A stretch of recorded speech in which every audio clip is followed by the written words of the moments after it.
Now, you're going to laugh at me today, as if you don't already. You're going to laugh at me today because I was going to print off my notes for my sermon, and we're out of printer paper. And when you're a bachelor for the week, because your wife and kids are out of state, you kind of turn around and go, "Honey, we're out of printer paper." Oh. She's not here to help me. So I didn't get any printer paper, so I'm going to go off on my computer today where I have this. And today we're talking about the woman at the well. And the woman at the well in this story, which is a well-known story, many people don't realize that actually in Greek Orthodox tradition, they give her a name. Tradition says that her name is Fotine. I'm trying to say that my best Greek accent. Fotine. And she is considered a saint in the Orthodox tradition and a martyr in the Roman Catholic tradition. She's considered a martyr. According to the stories, that's of course not in the Bible, but according to tradition, she goes before Emperor Nero because Emperor Nero is hearing how much she is telling people about the gospel. And in fact, according to the tradition, it says that she is, for as many people as she converted to Christianity, as many people as she told about Christ, that she is equal to the apostles.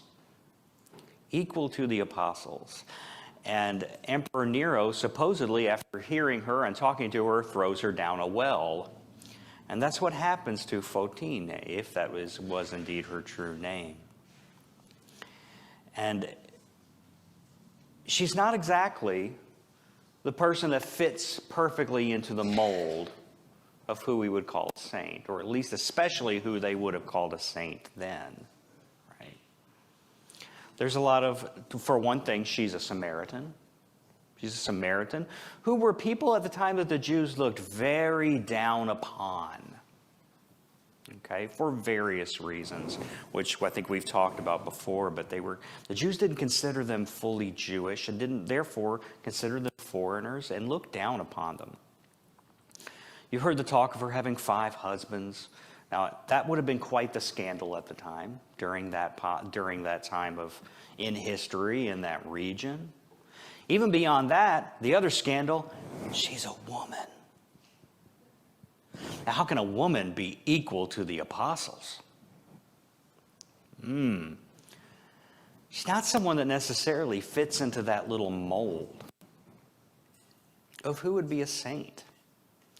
And it reminded me of this book, which I actually happen to be reading this week, by Nadia Bolz-Weber, and it's called Accidental Saints. And by the way, I'll kind of hold it up here if people can see it.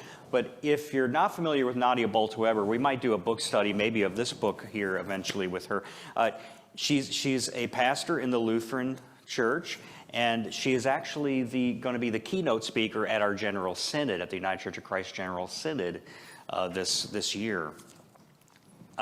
She's not the kind of person you want to read unless you're okay with a lot of cussing. So maybe it is exactly what you want to read. Marcia raised her hand. I'm ready. Marcia said, I'm ready. She touts herself as being quite grumpy, grouchy for a pastor, right? And there's a lot of attitude and a lot of grace here written in this book. But it's called Accidental Saints because it's a lot of stories about people who don't quite fit into the mold, but have the qualities of a saint as well. And one of the stories that she tells in there, she runs a church called the Church of All Sinners and Saints in Denver, Colorado. And she was hanging out in Denver at one point, and she was looking at plaques on churches, and she found this one old church that was called the Pillar of Fire Church. And the plaque said that it was founded in 1901, and it was founded by a woman, Alma White. So she got really excited about this, and she said, "You mean in 1901, that long ago, There's a church right here in Denver founded by a woman just like me, and she got really excited. She said, this is a saint, right? I want to find out more about her. So she pulls out her phone and starts Googling her name, Alma White, and finds out that she was a feminist. Yes, she was a feminist, and she said, yes, this is great. And she's the founder of the Pillar of Fire Church in 1901, and that she also was the first female bishop in a Methodist tradition. So she had all these things about her. It's like, this is fantastic. I want to put her name on our altar for All Saints Day, which was coming up, where they were putting names on this altar for it. I want to put her name on there. And then it says, yeah, she's a great feminist. And the Wikipedia page also says she was also anti-Catholic, anti-Semitic, anti-Pentecostal, racist, hostile to immigrants, and an associate of the Ku Klux Klan.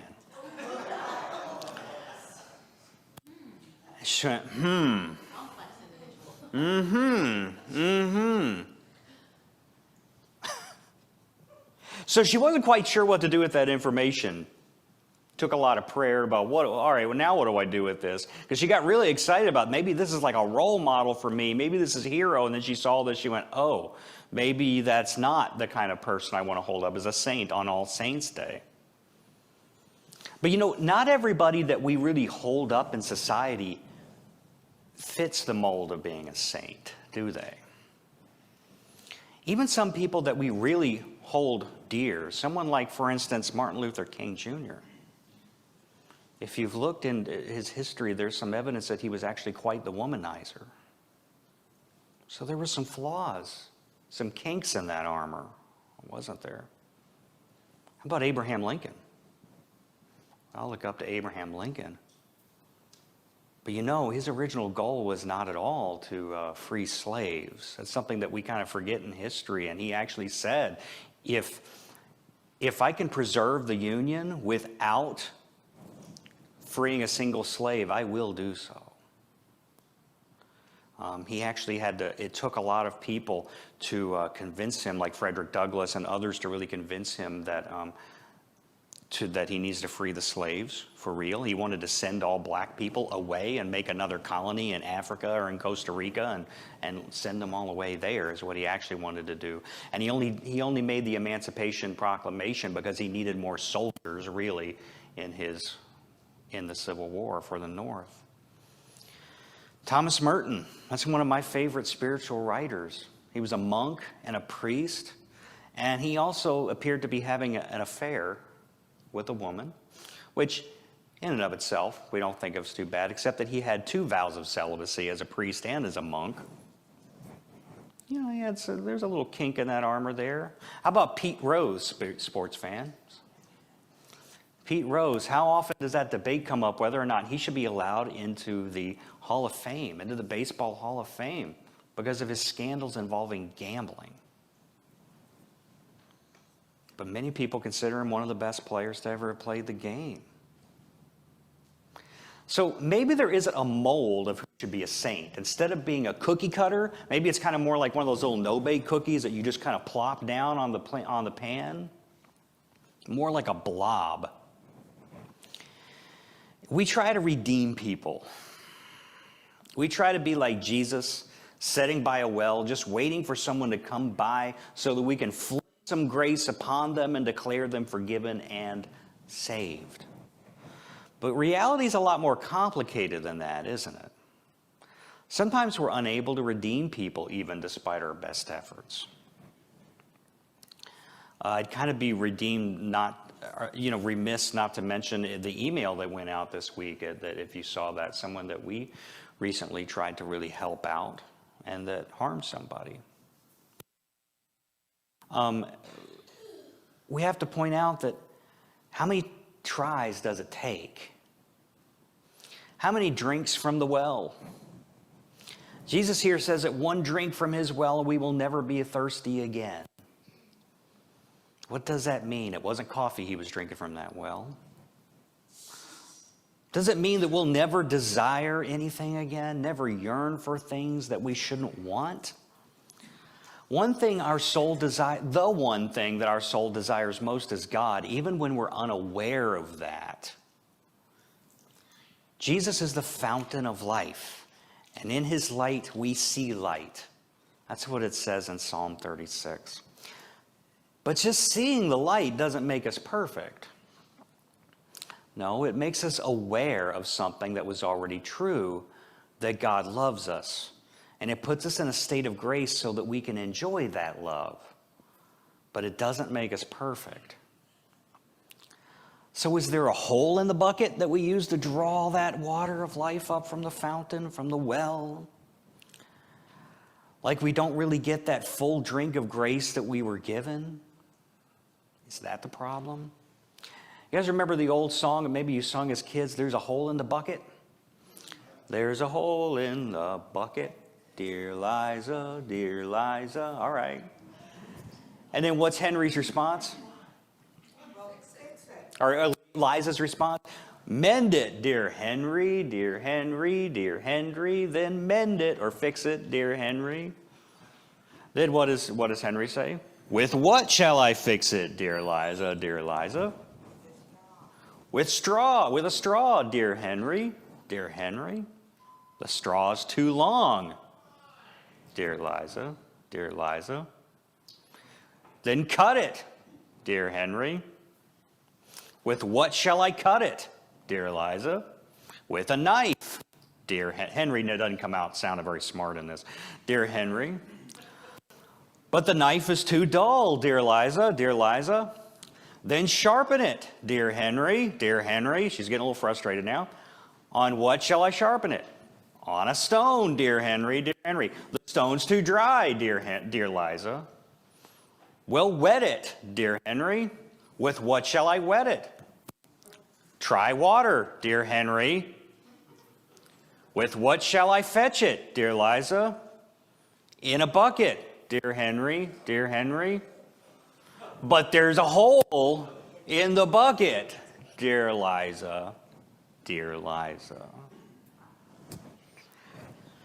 Maybe that's kind of how grace works too. Even after receiving it, we're always a little bit broken like that bucket. Just like Henry, we sometimes seem to try and get out of the work that's involved with receiving that drink of water. We may be saved through that initial drink of water, but we are imperfect at holding on to that message and making full transformations. We are not perfect containers for the perfect grace that we receive. That's why we need grace, because of our imperfection, and our imperfection is what makes us thirst for the grace. Maybe when we screw up, it's because we're like that bucket with a hole in it. Just a little bit seems to leak out. But just like that miracle on Hanukkah of the never-ending jug of oil, if you're familiar with that story, we never run out after that first filling. Even with it leaking out all over the place, it always stays full. So where should we see ourselves in this story? Some of us Christians, we try to be Jesus, handing out pamphlets in front of libraries or holding up signs on the side of the road that say Jesus saves.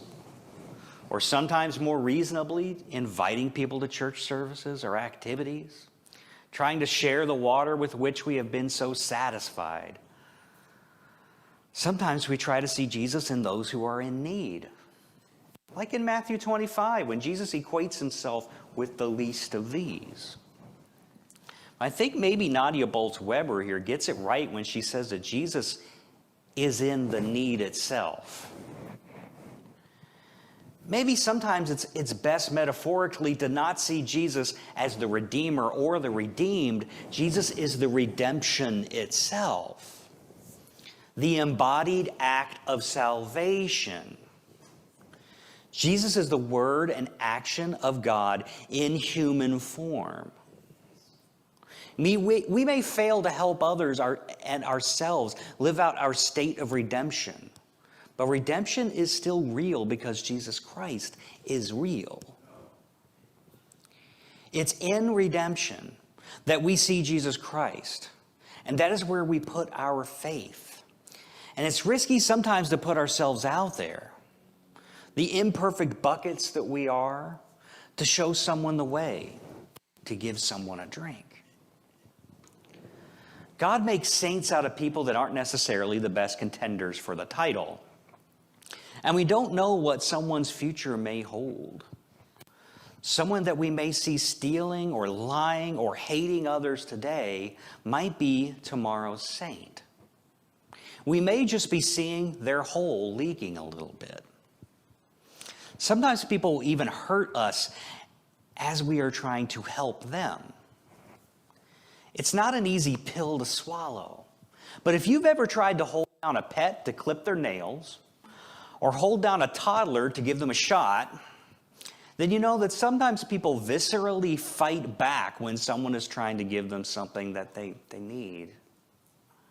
And some people even spit out the water from the well of life because they're a leaky bucket. They're an imperfect vessel for God's perfect grace.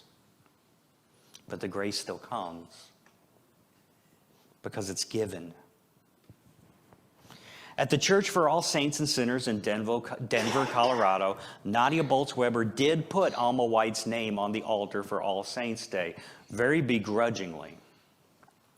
Even though Mrs. White was a racist, among other things, and she didn't seem worthy of her place on that altar next to St. Francis, Martin Luther King, Cesar Chavez, other people that she had put up there. But Nadia didn't want to cancel the fact that Alma White was an early woman church leader who planted a church and became a bishop long before women were allowed to do these things in this country, generally. Nadia chose not to define Mrs. White by the hole in her bucket. I challenge us all to do that too. Take risks with the gospel. Lift up someone that you disagree with. Give people second and third chances.